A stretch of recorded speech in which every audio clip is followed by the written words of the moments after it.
on call tonight. It's about 5 o'clock in the morning. My fourth 12-hour shift in a row, and I've just stopped for lunch.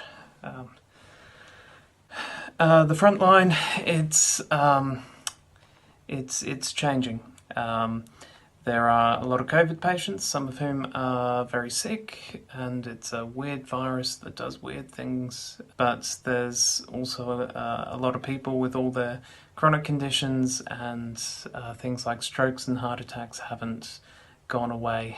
Unfortunately, people who are experiencing these symptoms that on any other time would come to the hospital nice and early, they are waiting, and we're seeing histories panning out over 10 days, 12 days, 14 days, and people coming in very sick.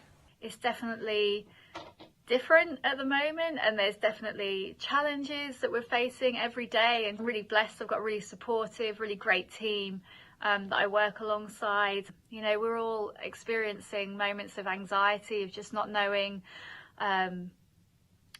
not knowing the answers and what's going on, and other challenges such as wearing face masks all the time. For us as mental health nurses, that's something we're really not used to, and a massive part of the work we do is communication with our patients, and doing that when half of your face is covered is definitely presented with some challenges. But I work in perinatal mental health services, and the challenges that brings of just having a new baby during a lockdown, again, we're just aware of the impact that's going to have on people's mental health and well-being.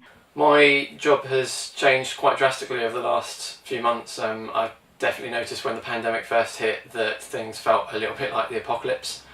There was a new plan, new guidance in place almost every day. Thankfully things have calmed down quite a bit now, and we're sort of settling into our new normal. Things are starting to feel a little bit more relaxed with our job. We're dressing up for every single patient regardless of what their presenting complaint is, in like masks and aprons and gloves and at times full suits and respirators. And it has certainly presented a few challenges with communication. I have sadly seen several cases that were really quite upsetting cases from COVID-19, and thankfully in Suffolk we've been really fortunate with the degree to which the area has been affected. As a result, we're actually coping quite well, and I know that our local hospital in Ipswich is managing really well as well. Faith is pivotal at this time. It really brings to light the psalm, even though I walk through the valley of the shadow of death, I will fear no evil. And the reason that we live without fear isn't because the valley of the shadow of death isn't a scary place to be. It's because thou art with me. It's because my God is with me. I don't look to the shift to be quiet like some of my colleagues do. Where do I look for my help? Do I look to the mountain? No. My help doesn't come from the mountain. My help comes from God. And just having that antidote to fear, tuning into the podcasts, listening to the culture, listening to the church of people praying for me, hearing the sermons every week saying, "Don't worry, God's got this." It wasn't a surprise to him, and realizing that, you know, the darker the night gets, the brighter the light inside us gets. I have also noticed in myself that despite the fact that I'm dealing with confirmed and suspected cases on a regular basis, that I've not felt myself to be particularly anxious or scared about contracting the virus.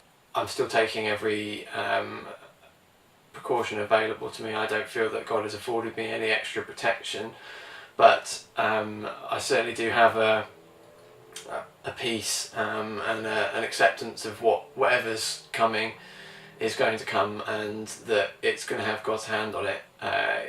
He led me into this career knowing full well what was going to happen.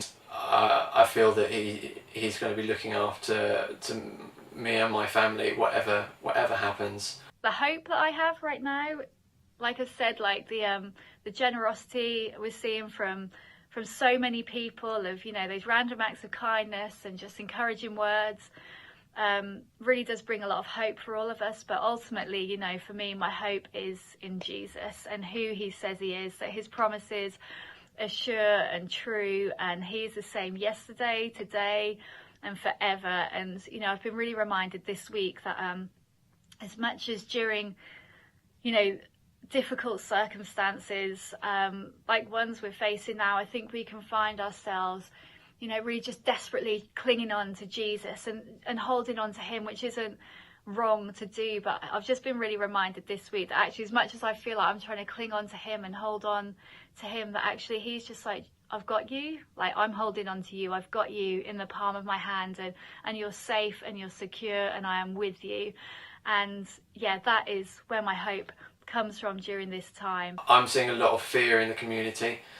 A lot of my patients are desperately afraid of going into hospital at the moment, to the point where I've actually had some patients who are critically ill from life-threatening conditions refuse to go into hospital.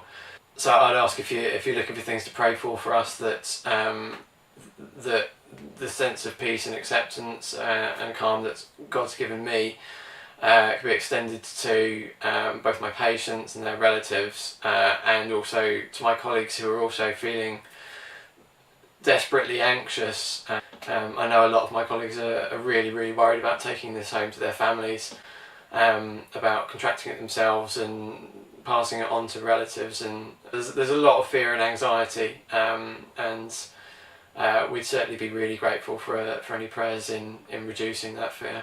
Continue to pray for protection for the staff and patients as well. You know, social distancing is really challenging in mental health services. It just doesn't really work very well. And we're also just really aware of the vulnerable people that we work with who are in the communities who aren't getting that face-to-face contact because community teams can't visit, and who really are isolated during this time of lockdown. How can the church pray? Fervently and constantly would be good. I'm so grateful for the prayer that's already gone in for me as an individual and for the NHS and key workers. Wisdom to keep practicing and living fearlessly, for his grace to help us deal with